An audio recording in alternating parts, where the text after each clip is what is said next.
Welcome to the Geeking Off Podcast.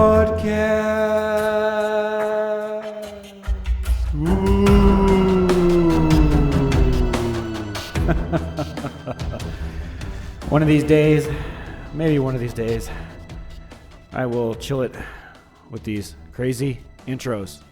One of these days. I'm not really sure when I'm going to do that, but one of these days I will quit with those crazy intros. Okay. Anyways, let's go ahead and introduce the guests. We've got our lead co-host, Macrophiliac. He's digging them bodies up. Again, greetings humans, bronies, and Mark, if you're out there. Hello, everyone. And we've got a long time no see guest of the show tonight. Goes by the awesome name, The Diabetic Geek on YouTube. What's up? What's up? I'm back. He's back and in action and ready to get his geek on. So let's go ahead and roll that intro. Computers, gaming, retro gear, devices, tech reviews, and more. Geeking off with AnthWare. Oh yeah, just geeking off with that AnthWare. You know how that is. So I've got some topics for you guys. And one of them you might know of. It's called the Mycroft project. In the previous podcast, I talked about Mycroft a little bit and that I was going to make a video about said Mycroft project. However, the issue is I don't think this product is ready. I do not. I installed Mycroft Raspberry Pi image to my Raspberry Pi. Great. I booted up. Well, yeah. So after I got it onto the SD card, everything booted up just fine. After I booted up, it wanted me to go to home.mycroft IA, the website where you connect it with your Facebook, and then when you first load up Mycroft, it gives you a code that you go onto this website and activate your device. As you can see here, I have two of them. Why? Because every time the device freezes or you have to restart it, you have to resync it with the service every time you boot it up. Okay, it is beta, right? What do you think, Jason? That's a little weird, isn't it? Yeah, that's a pain in the butt right there. Could you deal with that? No, I have a hard time waiting for stuff on my computer to start up and get going. So yeah, that's just another hassle.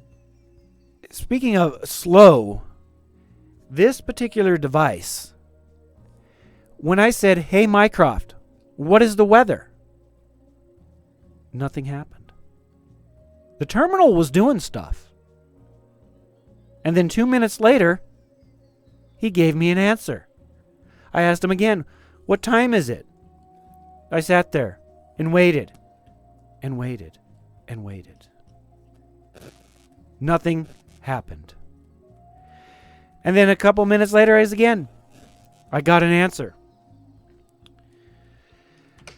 I don't know where to go with this because they originally was it a Kickstarter they started with? Yes. I believe it was a Kickstarter, Jump, whatever they call these things. I don't really get into them, but a lot of people donated money to this project.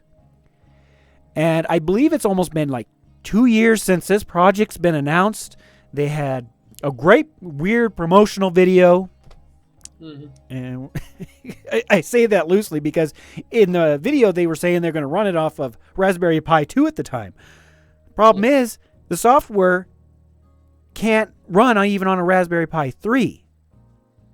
It's too laggy. It's too slow. It can't handle it. Processor and RAM right there. Yeah, that's ridiculous. That's uncalled for for something that they promoted that was going to use this technology. Yeah. Isn't there something about a competition too that they're trying to enter? I think it's the IBM X Prize competition, $5 million. They could, but the way they're going, I don't see this project ever making it to the hardware because they want to put Raspberry Pis in this thing. That's not going to work. They had a bad choice on choosing the Pi, I think. I mean, I like the idea of being able to upgrade it and add modules and, you know, kind of experiment with it.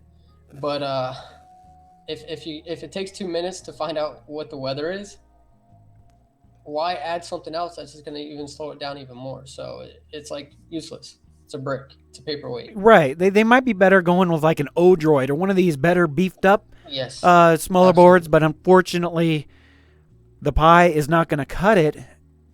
Now, from what I understand, there is a desktop version of the software. I have not tried that. It might be better. It might actually respond in the right time. But compared to the competition on the market, even on the desktop end with Siri, Cortana, Hey Google, and then you're talking about the other devices that are out in the market right now. You got the Amazon Echo. You've got, what is it, the Google Home. Already leaps and bounds over this open source project.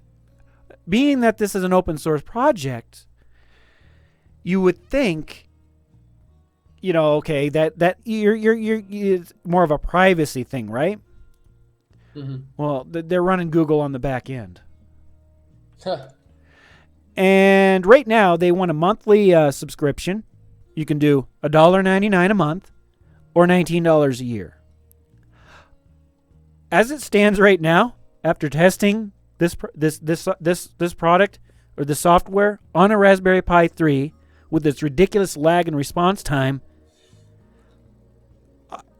there's no way in hell I'm even going to give them the $2 a month for the service that they're going to offer. No. Again, and basically all you get for giving them the money, you get access to more voices, early access to next generation products, late 2017. The product that they've promised us isn't even working, and it's already 2017, early, first quarter. Access to premium skills developed by Mycroft team. Okay. Now let's just look at the other ones like Alexa and Google Home. Their skills, their apps, the stuff that comes with them is a hell of a lot better than what they're trying to do. They're already so far behind, especially on the Echo. They're just so far behind. I don't even think they got the chance to catch up anytime soon. I mean, by the time this project becomes functionable, look at where the other two are going to be. Mm-hmm. And I believe they even mentioned they have challenges for designing technologies to translate human speech into basically readable data for the Raspberry Pi. So they still have a lot of challenges. So maybe that's one thing that might improve it if they overcome these challenges and improve upon it. Maybe then it'll be better. Do you think, or do you think there's no hope for it? I'm not going to say I'm not going to say there's no hope for Mycroft. Yeah. There's definitely hope for it. I mean, look at where Linux is now. Exactly, open source. There you go. It is big that it runs everything on the back end of our world. Mm-hmm. Yeah. It rules the world, in the back end. It just does. Maybe not on the desktop environments or the desktop market, but yes. Not yet. Not yet. But if they need to stop going 50 directions on that end. Exactly. Yeah. When it comes to the servers, it's just a server. But that's a whole nother discussion for another day with the graphic environments and all the choices between Wayland mirrors and your desktop environments, your gnomes, your KDEs. It says And then you have problems with graphics drivers and. Yeah. Linux still draws things on the screen. It's not GPU accelerated either.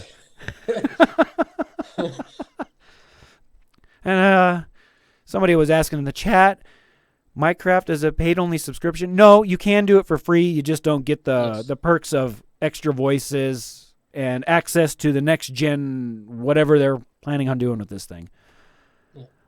I just One don't thing, know. one thing I do want to note real quick is if they do win that X Prize, that $5 million, I believe I was reading an article that they said that they wanted to donate the proceeds to open source projects. So I think that's pretty cool of them to do.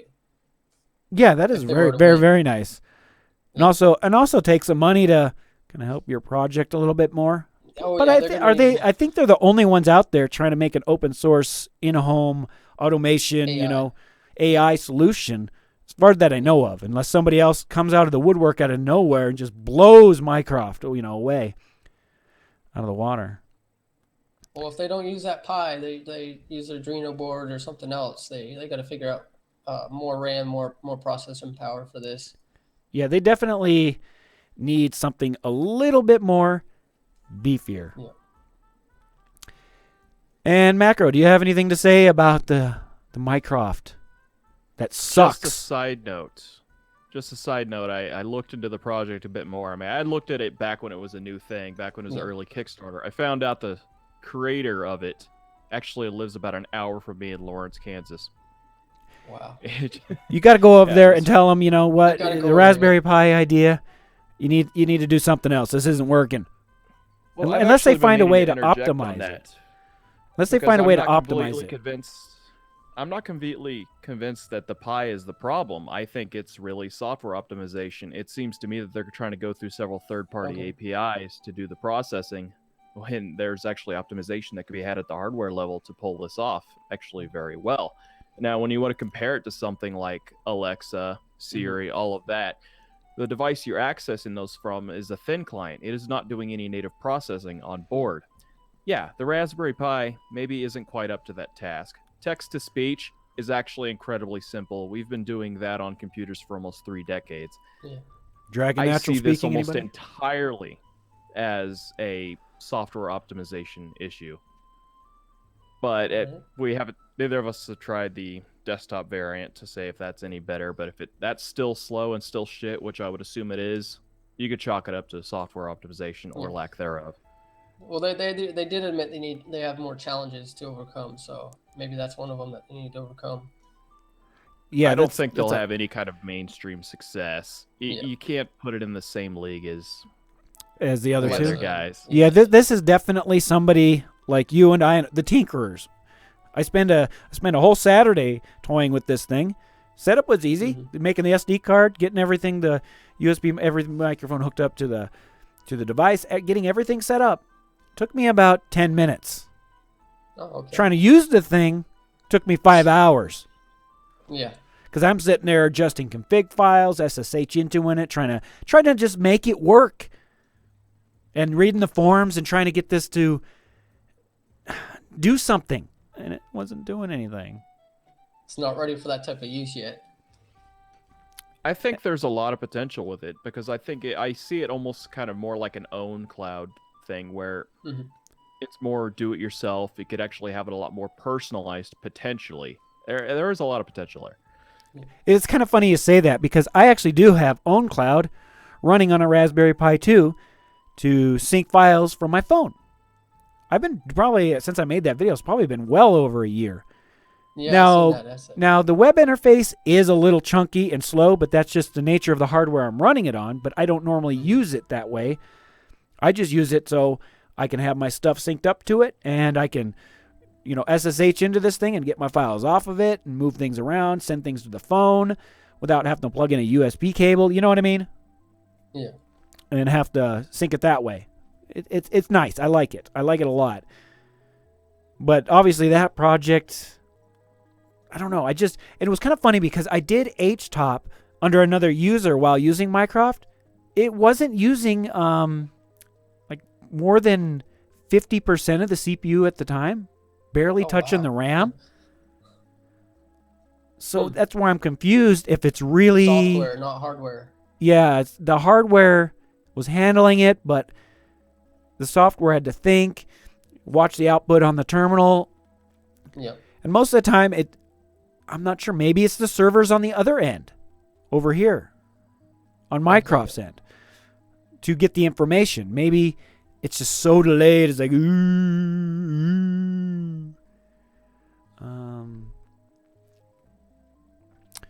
So yeah. Mycroft. See, for me, I would not have any use for this or Alexa or anything like that. I mean, it's cool to I play around with. I don't either. I was just experimenting because, Of course, yeah. you know, I'm a YouTuber. I wanted to make a video about it, and There you go. about as far as I got is, well, I figured, well, I'll talk about it in the podcast because that's all I can do. There's about 2 minutes of footage of setting it up, and that was it. Yeah, it's just like, why do I need someone to tell an AI to tell me what time it is or when's my appointment or something like that? When I have a push button device right here, I just push a button and it says, oh, there's a time, there's the temperature, and then I just open up my memos or create an alert on my phone, and then there we go, we're good to go. I don't need a voice. I don't need to make my technology more human. You know, that's kind technology of is technology. I find it kind of funny that you're saying this right now Really? because with the services already built into our phones, right? Mhm. We can get what Alexa and Google Home are doing already with our phones. Exactly. And we don't That's have to what- that's have what a I'm- device plugged We into don't- our networks Yeah. that has to sit in a room, has and does its thing, and you have to yell at it. Why can't our phones already do this? Exactly. And also, you got to think about, is there going to be any security flaws, security vulnerabilities with this? Because it connects to your network. If you have an alarm system set up, it connects to your alarm system. So, I mean, And well, that's There's what gonna be a people lot do of with these challenges. things. They set it up and say, Alexa, lock pod bay doors, exactly. Yeah. or turn on security camera backyard. You know. Yeah. So, I mean, I'm good with my laptops and my phones for that type of information that I need. I don't need Alexa or Mycroft to do it for me. And if This you is really another, if you really need security, you need to live in like a state like ours. Our security is a goddamn shotgun to your face. There you go. There you go. Okay. Anybody want to have anything more to say about this device before we? I approach it from a practical perspective, or really the perspective they're trying to market it to. These Okay. digital assistants. Hell, I used Google Now earlier. Driving in my car, wanted to hear a song by Jethro Tull. I'm like, okay, Google, play so-and-so song on Google Play Music. Cues it up automatically. The things you can do hands-free. Sure, I could have pulled out my phone, but then that kind of would have been illegal. I was driving. Exactly. But let's say the mother wants to hear weather, news report, all that crap while she's getting her kids ready. Her hands are full. Someone wants recipe directions. These things can voice that out. They can speak it out. There's a lot of potential uses. You can you can pull your phone out, probably get it done faster, but I do see potential uses for this stuff. It's just where I don't think a lot of us are comfortable with integrating it into our life or find it necessary yet. Not yet. But they could grow useful enough and integrated well enough into our lives that they could become very essential. And I see myself using digital assistants more every day, especially Google Now. It is pretty handy. So if you when had your the hands are chance, would you really like it if you just said, "Hey Alexa, flush the toilet"? Abso-fucking-lutely.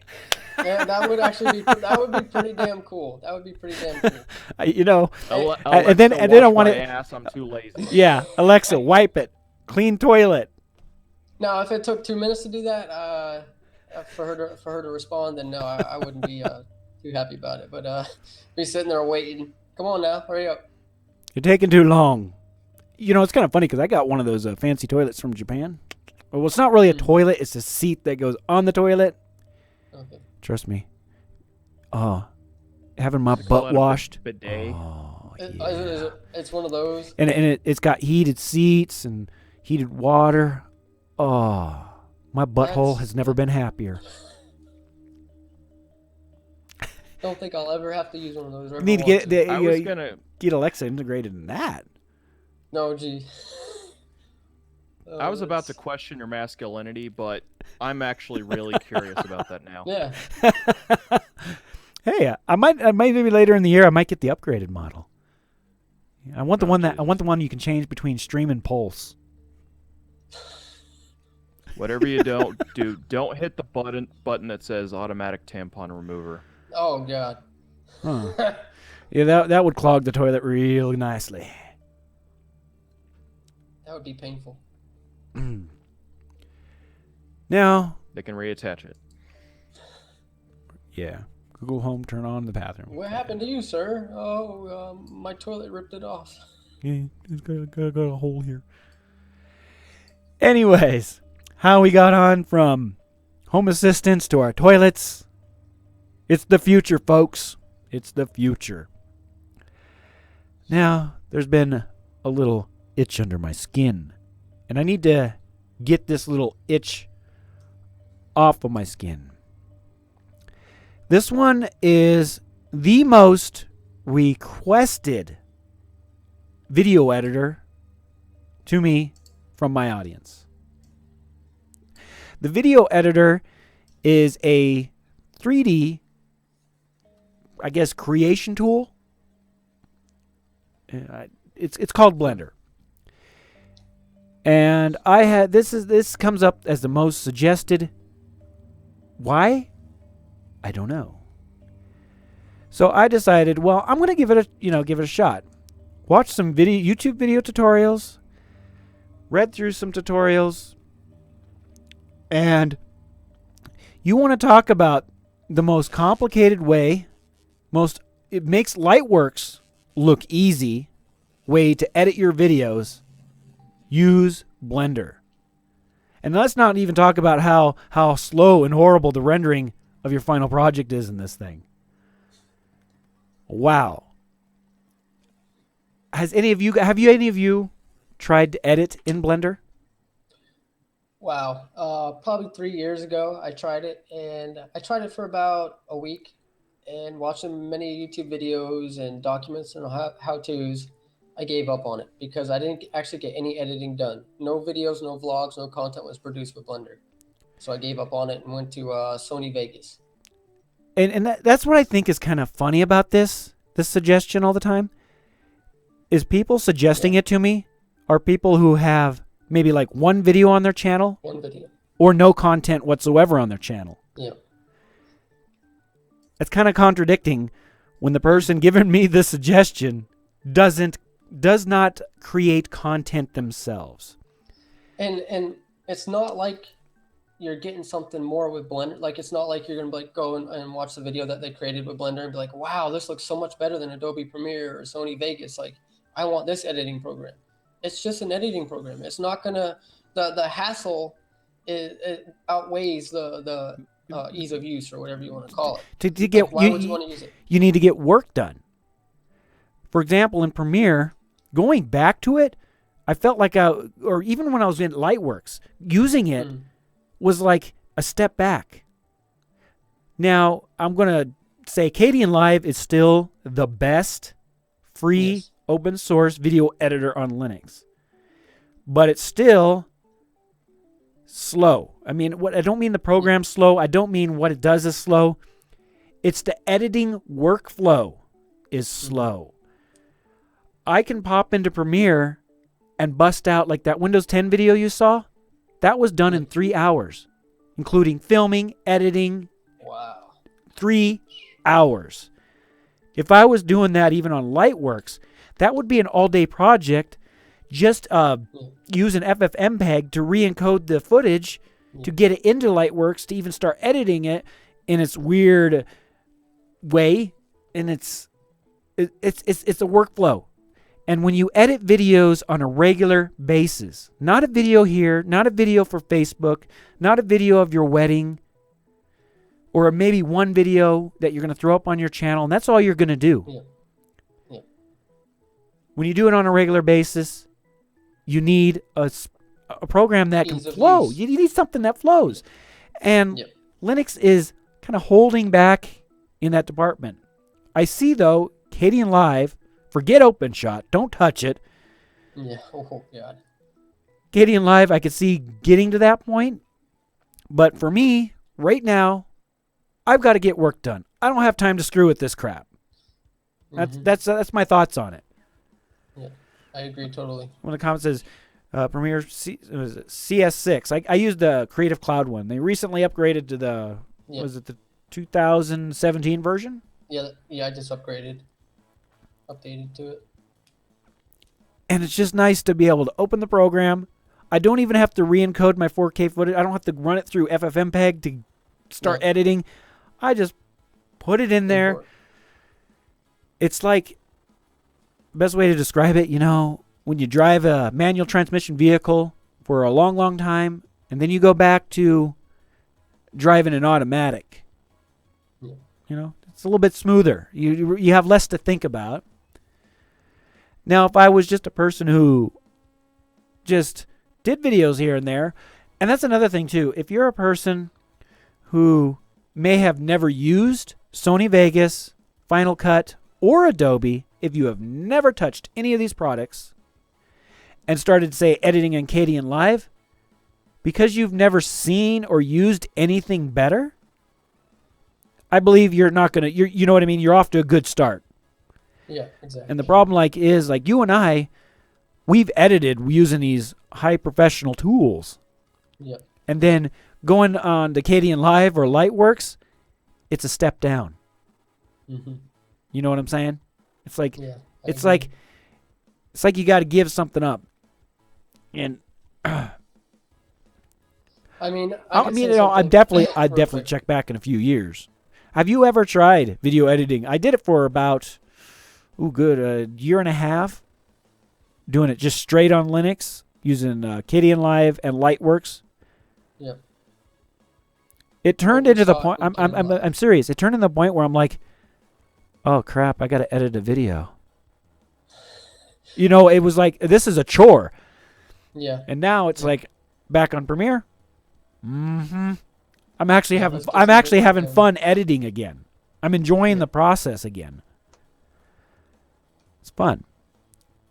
Now, what was Wow. Go ahead. I'd like to speak as the resident noob as far as video editing software is concerned, having done it probably the least amount of any of us. It seems kind of like a GIMP to Photoshop comparison, but Blender never started out as a video editor. I have heard of YouTubers like Logan from Tech Syndicate. He gave Blender a try, and once you really dive deep into it, it's actually as comparable almost to Adobe After Effects in terms of actual compositing effects, putting into videos. It's very different in the fact that it works on a timeline that's very similar to that of working with Adobe Flash, doing keyframe intervals. It's a very different workflow to it, but there's a lot of potential power there. The thing is, it does come down to a GIMP versus Photoshop. The functionalities there is just a hell of a lot more complicated. Well, that's kind of funny because even though I use Adobe Premiere, I've never dived into Photoshop. I've actually used GIMP for a long time. And because my my photo editing isn't really that complicated, about all I use GIMP for is like the graphics you see here on the podcast and the thumbnails on my videos. That's all I use it for. And so I can understand that. Maybe if I did Photoshop, I'd be like, oh, okay, this GIMP is kind of weird, yeah. Yeah. Options are in weird Photoshop places, cool. under 100 menus. I guess I could see that point of view. Yeah. Have you tried Paint.net? No, I haven't. I've heard of it, but it's just... Yeah, you know what it really is? decent. You know what it is? It comes down to... I'm used to the tools that I'm used to because I use them and I understand them very, very well.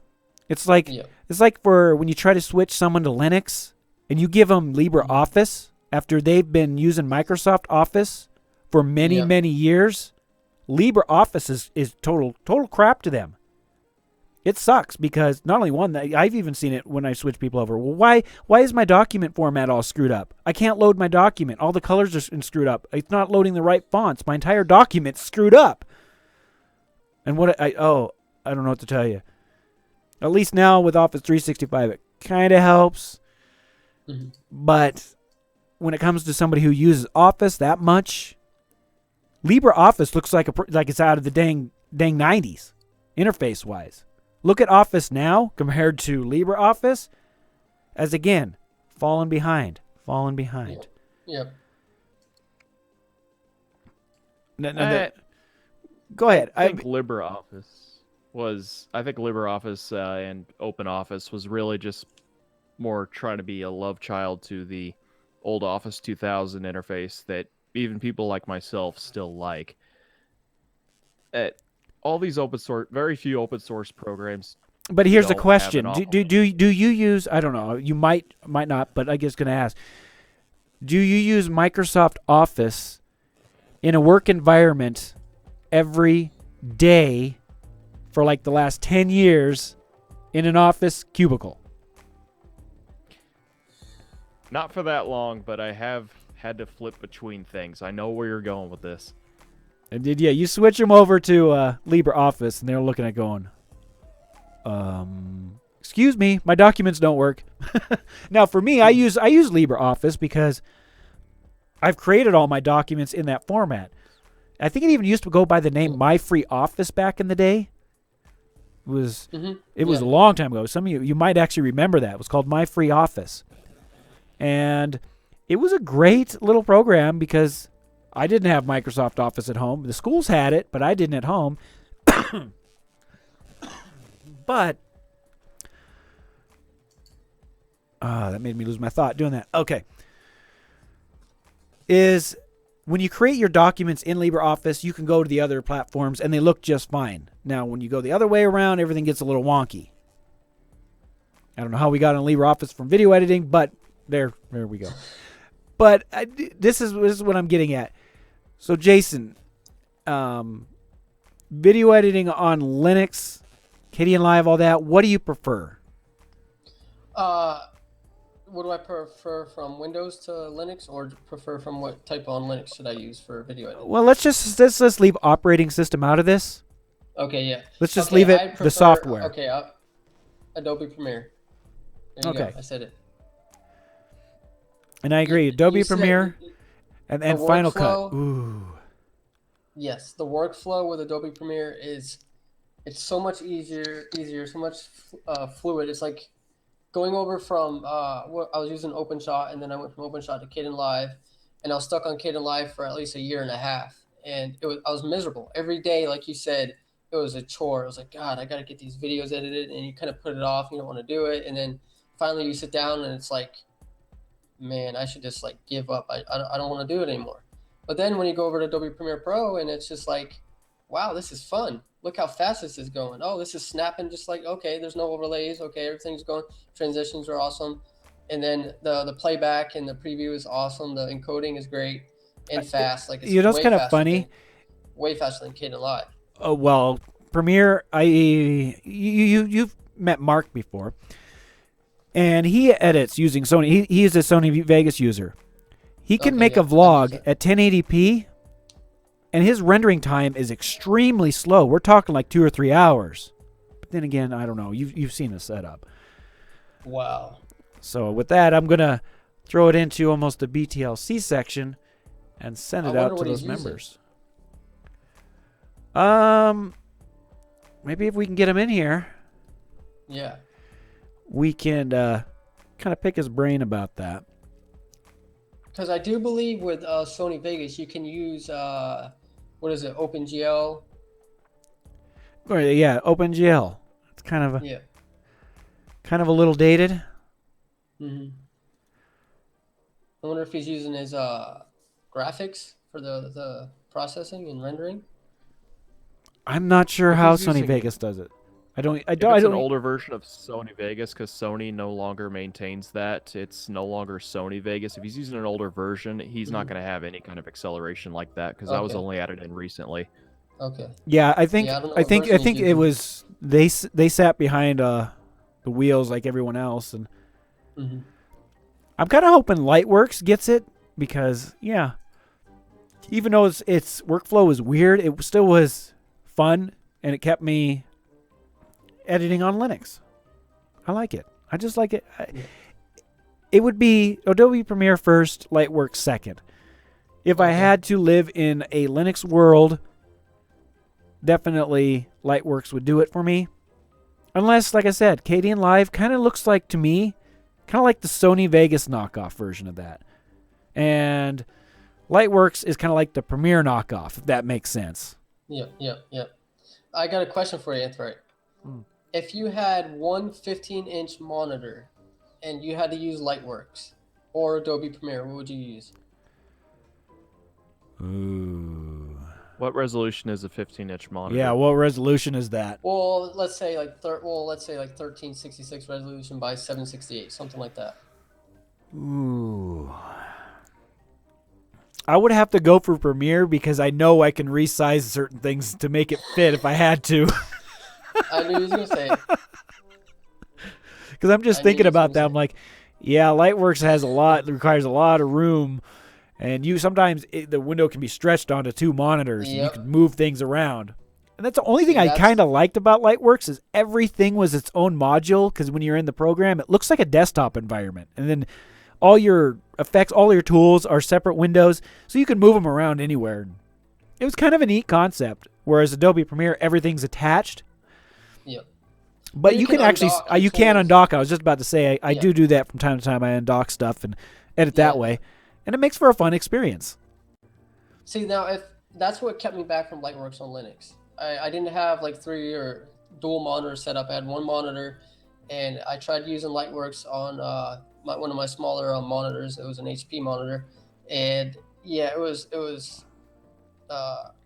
horrendous. It was chaos. Like I couldn't edit it. I couldn't do it. There were screens, like half my whole monitor was taken up, and then one of the boxes for one of the tools was half of the monitor. Half of the screen was taken up just for one of the tools, and I'm like, how does he do this? What the? And then I watched one of your videos, and I'm just like, let me see how he does this. I was like, oh, okay, 3 monitors, and that makes sense. That's what my problem was. No, I can completely understand. It's kind of funny because when I was in Japan, you know how I did those little teaser videos I threw up on Facebook? Yeah. Those were all done in KDN Live. Because, Really? and that's where KDN Live comes in handy. It's really good for that small little stuff. clips. Small little putting a few clips from your phone together, throwing it up on Facebook, on a vacation, on your laptop. Perfect. It worked great for that. It didn't have to load up a big chunky editor because even Premiere, it takes a nice little time. You got to load it up, get your project settings, and, get into it, and then you're ready to go. KDN Live, you open it up, throw a few clips on the timeline. Perfect for short, easy Facebook videos. Of course, yeah. Now, we haven't asked Mr. Macro here. He's not a big video editor. But if you're in this kind of situation or have a preference, what do you choose to edit with? I don't know. But while you were saying this, while you were answering this little question about the 15-inch display, I was thinking back to your older, maybe not Japan vlogs, but your last vacation vlogs, where you were editing on that little Raspberry Pi computer. You pulled that off somehow. But those little clips that I was uploading, they took me almost 2 hours to do in the hotel room. Oh god. And sometimes the Pi, when rendering the video, would completely lock up and crash.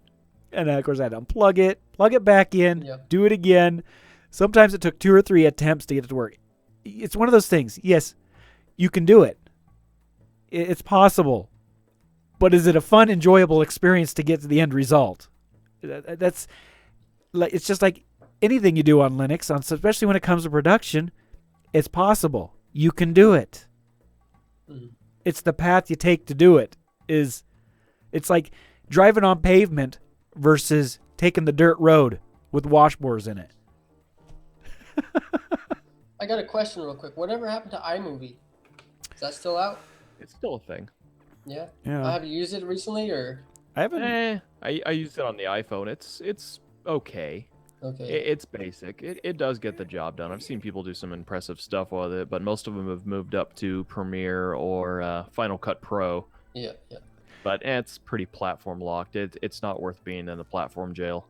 Yeah. Okay, gotcha. Tim and Sarah here in the chat says he uses the iPhone for editing. Pinnacle is is it Pinnacle? I've never used any of their Pinnacle Pro. products before. I've never even thought of trying something like that. Now that's a challenge. That is a challenge. Editing on it. Now you're talking Linux. Editing on a phone? It would have to be really simple stuff like add clip, put transition, title. I mean, you're talking very limited, but if you could pull it off and if that's all you have, There you go. Roll with I it. did not know Pinnacle Pro was for the. You could have it for the iPhone. That's pretty interesting. Is that what he said here? He doesn't say Yeah, which that's what it said. iPhone, but he just says iPhone video editing. I use Pinnacle Pro well, wait a minute. He goes iPhone and then he says For Android, he used Power. He used oh, yeah, Power okay, I Director see. for Android. Pinnacle for iPhone and then Power Director for his Android device. Huh. Never heard of Power Director. Neither have I. Of course, then again, I've never even thought of Silent. doing something like that. Yeah, neither have I. I mean, you're I talking have to check it out. video editing on your phone. Yeah, there you Well, go. Edit while you're in That's what bed. I did. It was at least with iMovie, and I did dabble in Adobe Clip. It's actually a pretty nice little Adobe Premiere Clip. It's actually a mobile video editor. It is pretty simple, drag and drop transitions. Okay. It's doable. Gonna have to do a review on that on the app. Use that new YouTube gaming app and do a review on it. That's actually kind of cool. Only problem is I wish they had a mode for like webcam mode instead That's of exactly because what I wanted. basically what it is, it's just a screen recorder that sends it live. So if you want to show your video, you have to open the phone app, and then of course you got all the controls there. Yep, you gotta edit that out. They need just like a mode where it's just camera only, and then it hides all the UI stuff. You know, Anthony, it took me about an hour to figure that out when he told me about it. I was like, how does he use just the webcam in his live on YouTube Gaming with the app? And I was trying to figure it out, and then you told me, I was like, oh, that's how you do it. Yeah, I was because opening up everything. I've done tests with it. I think I was walking around playing Pokemon Go one time, Oh, okay. but it's a great tool. You could use it to do app reviews. App reviews. Kinda And neat. I used to do those all the time. I like doing those actually, so I'm definitely gonna do that. Use a YouTube Gaming app. There you go. So, anyways, back to macro. You never really did tell us what program you'd prefer to edit on. Yeah. I was gonna get back around to that. Okay. All right. Before I had to reinstall my OS, I did have CyberLink Power Director on here. They had a free version of, I guess, version 13 of their editor, and I was seeing people do some pretty impressive stuff with it. I did have a project open, but I think I did lose that file. That's probably what I'm going to use if I do get back into editing anytime soon, if I can find the time for it.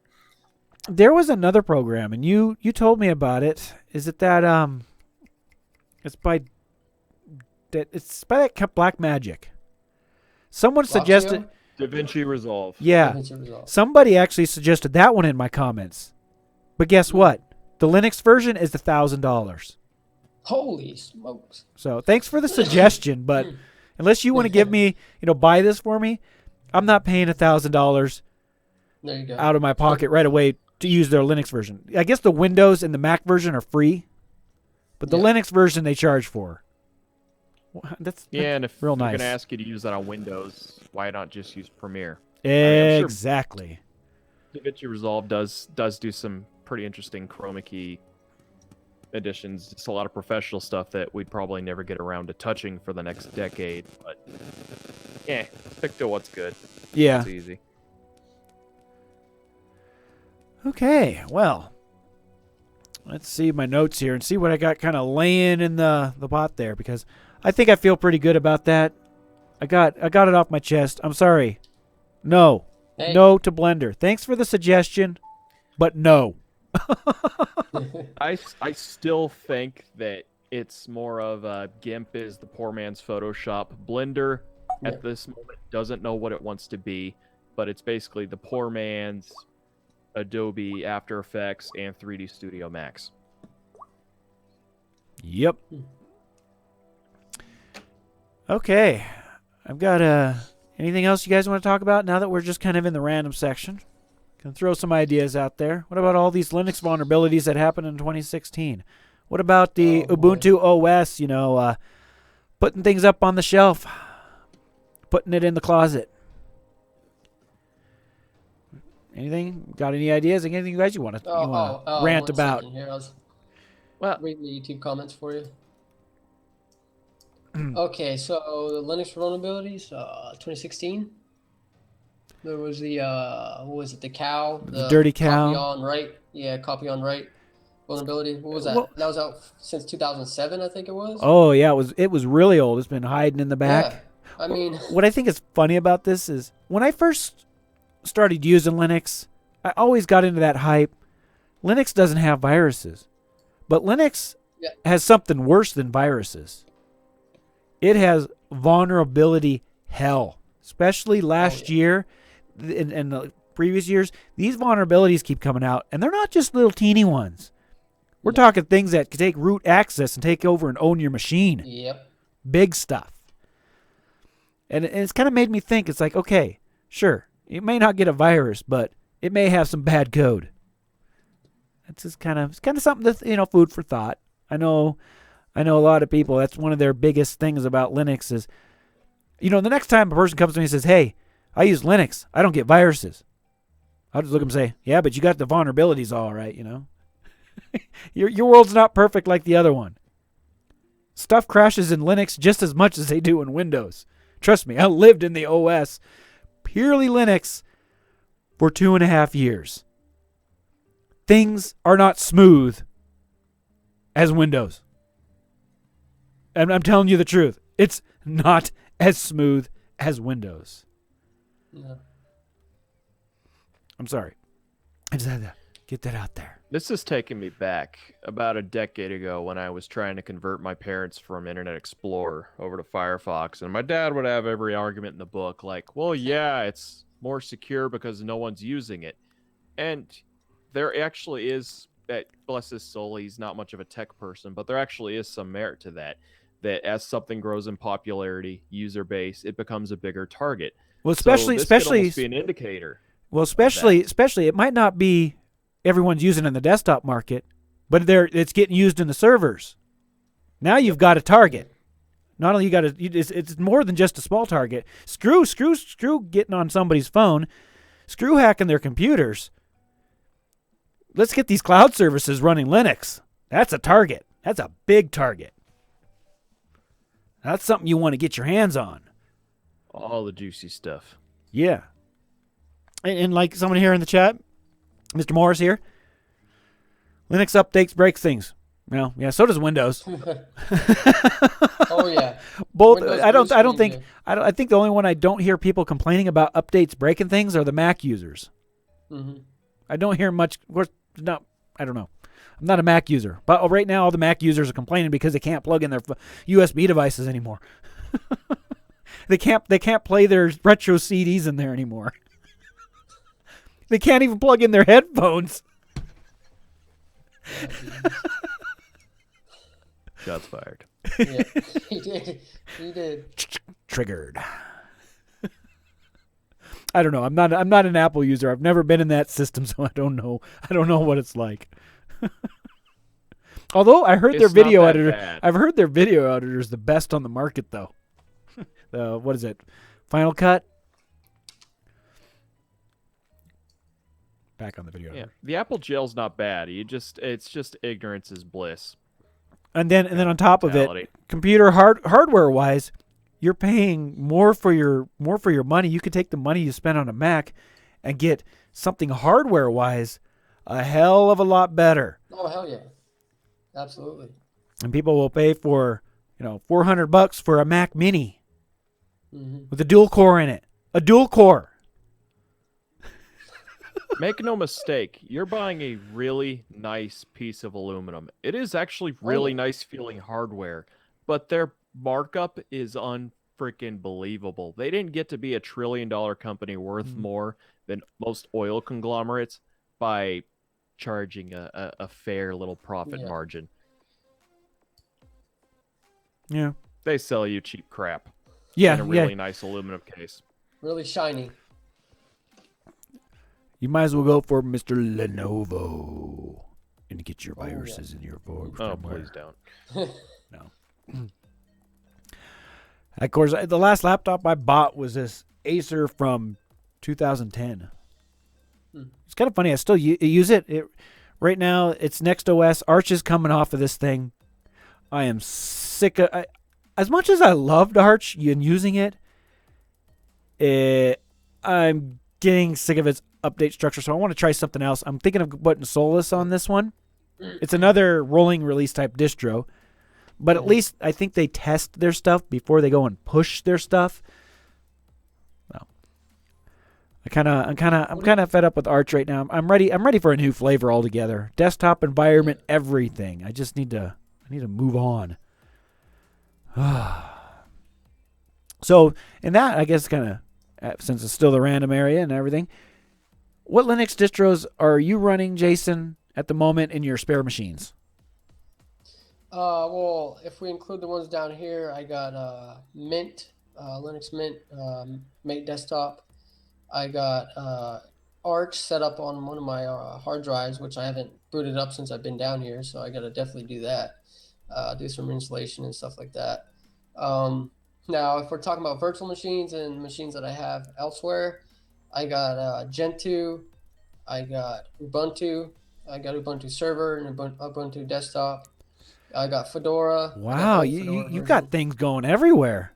And I got 2 CentOS, and I have I got one Kali machine, which it's up in Maine right now, so I don't have it on me. But yeah, I like to explore and mess with virtual machines and stuff, and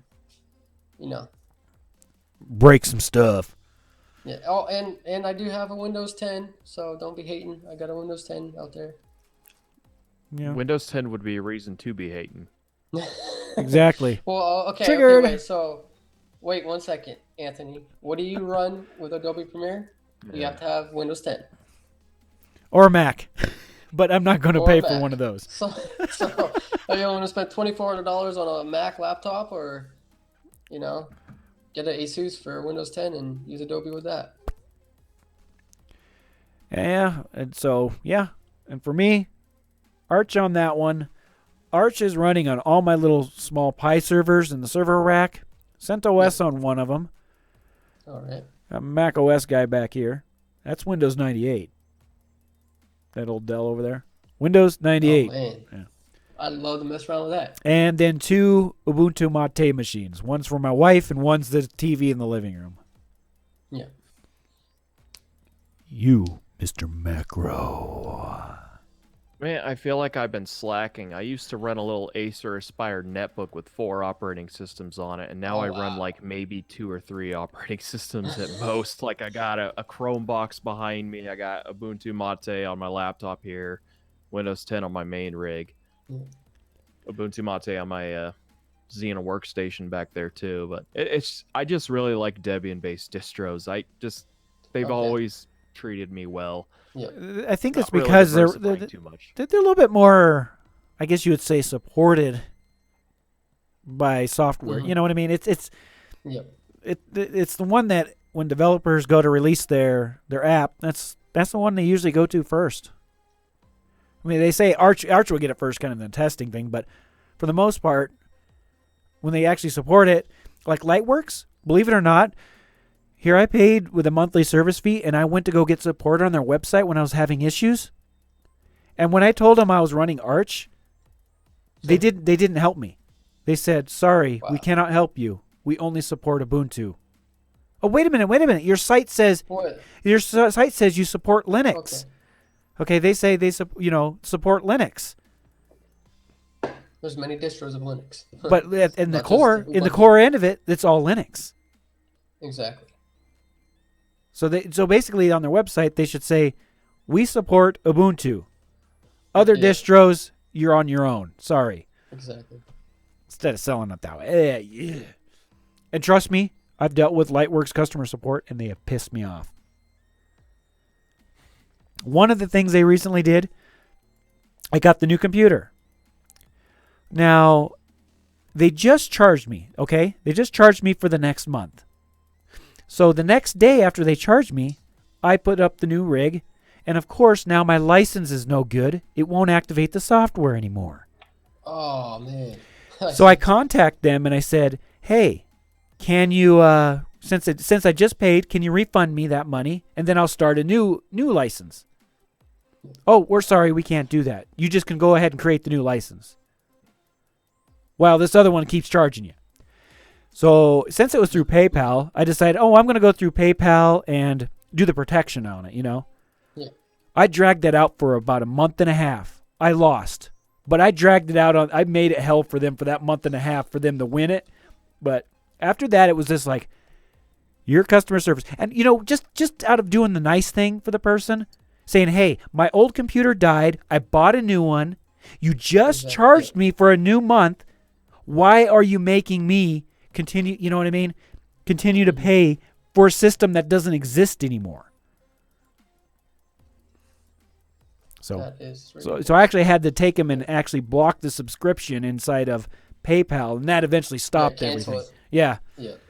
Because they were just going to keep going, even though the computer. I clearly told them in a message, the computer doesn't exist. Just activate the new one. Don't make me go through and at least And surprisingly, PayPal's really good at getting onto the block. no. I was actually surprised that I didn't win, but I didn't win on the PayPal side. I even went as far as going to the bank. That's what I mean. I kept making it hell for them. Damn. You know what I mean?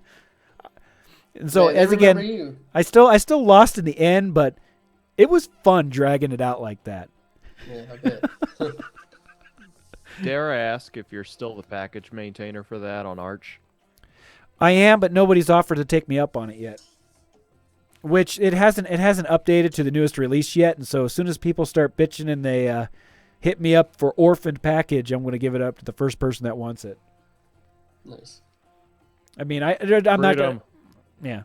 One less thing I have to deal with is trying to patch that thing. Ugh. And I still get messages because right now I guess a recent Arch update has broken it. And people are saying, hey, you need to patch it. I even had one guy send me the package build. But the problem is the computer that died has all the SSH keys on it and they're gone. Oh, shit. Because in order to upload to the AUR, you have to have all your keys. But since I bought a new computer, it's one of those small things I didn't back up and didn't care. So the keys are gone. So I can't even maintain. The only thing I can do is log into the site and give it up now. Which is what I'm going to do. Let somebody else deal with that monster. I'm done with it. I'm done. So if anybody out there wants to maintain Lightworks for Arch Linux, hit me up. You can have it. I'm done. Well, wow. That's gotta be a pretty niche thing. Like people who specifically use Lightworks on Arch Linux. Well, it's kind of funny. That's how I ended up with it. Is the person who was previously maintaining it stopped maintaining it, and they had 2 new releases up, and I wanted to update. And I know how to change the package, the package build, so I was manually changing it, but I wanted it on there so I could, help other people. And I had to go through the process of saying, hey, this package is orphan. And finally the guy just said, here, it's yours. Take it. I'm done. Kind of like where I'm at now. It's yours. Have at it. And I was probably that only one user who really needed that update. I couldn't see any of the other users. I don't know if they have YouTube channels. I don't know. As far as I know, I was the only one doing it. Damn. Yeah. You really brought yourself into that one. Dug that hole. Now I can't get out. I'm trying to climb out, guys. Help me get out of this hole. Because it's deep. Maybe someone in the chat. Highly unlikely. Highly unlikely. Let's see. So we're getting ready to wrap up. We're about to hit the 1 hour mark. So while I get this set up, I'm going to go over here. Maybe change this song and go into the closing segment. Yeah. That's a little different, but I usually go with this one. Okay. Here it is. It is anthrit.com. So it looks like XFCE has been holding first place. So I guess I'm going to give it a try. It's not one of the ones I really thought would win. I was kind of shooting for Budgie because I want to give Soul this a try. But XFCE, it is. So on my vlog videos, I'm going to give this a try. And I'll be documenting it for the vlog. And for... You know what? Let's do it a week. Originally I said a month. That's a little bit too long for all these. Let's do it a week. I'll try that out for a week. Give feedback in the vlog. And then when the vlog uploads with all 5 of these in it, we'll see which one I decide to choose. The one I want the most is Budgie. The one suggested by you guys is XFCE. And what I'm looking for in a desktop environment is customizability. Small interface, nothing big and bulky. I don't need docks. I just need a basic little bar with the clock on it, a notification area, and access to programs. But the biggest one is I want to be able to customize it again. Change the colors. Not get a theme that's already got everything preset. I want to be able to click on something, change the title bar to blue or pink. Or change the color of something. Something that Mate used to do that doesn't do it now. So, we'll give the XFCE a try. And give it the chance. I voted for KDE Plasma. Hey. Someone out there's trying That's to... really customizable. That's a 5. That's well, the open box being the lowest, yeah. I mean, if you're actually looking for customizability, XFCE, it's nice, it's light, but for customizability, it lags behind to me. I mean, it's not like what they did to Mate, where they had a lot of customization and then everything became locked down, and and now it's just they say, oh, you can customize it by the theme, but you can't change every little color, and you know what I mean, from a GUI. You can go into the XML files and change the colors that way, but you're talking about 3 or 4 hours to change your desktop from spring green to summer blue. Because I do that. I do change my colors from seasons. The fall and winters, I'm a purple. In the springtime, everything's kind of greenish. You know, and then the summer, everything's blue. Damn hippie. Yeah, I know. I like to change things. I'm weird like that. At least you're not pulling off a desktop Christmas like QuickSub did, all 25. Oh God, no. I used to watch them all the time. I have my opinions on that guy. Oh, I'm not going to get into it because it's YouTube. Got to respect the other creators. Anyways, you can hit us up at thegeekingoutpodcast.com. Click the RSS feed. Go ahead, subscribe to that. And for all you Apple users out there, hit us up on that iTunes. Subscribe to it. Hit it up there. Like it, rate it. All that fun stuff. Yeah. So thanks for joining us on this crazy adventure of, I don't know where it went, but I think I had a lot of fun getting where I'm going.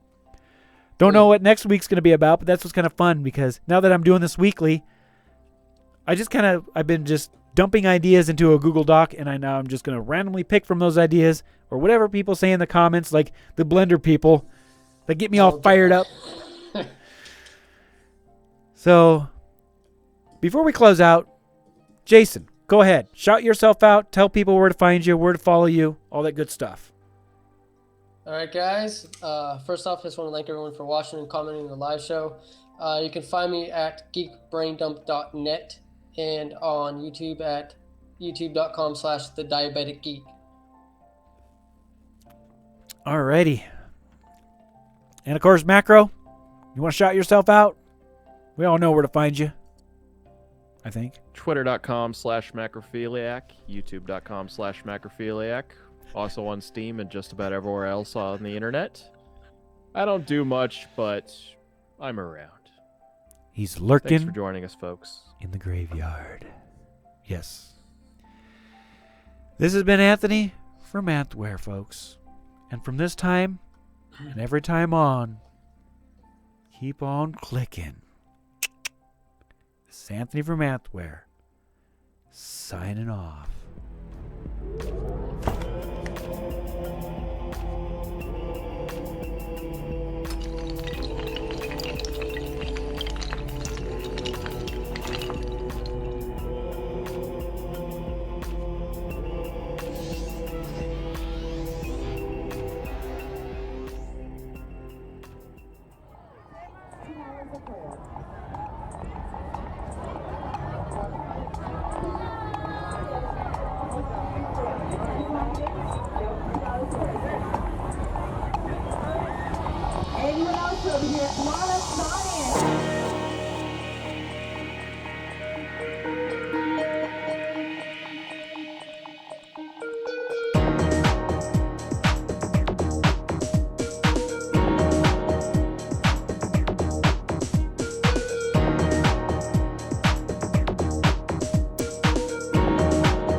Oh, butt fuck, butt fuck, butt fuck.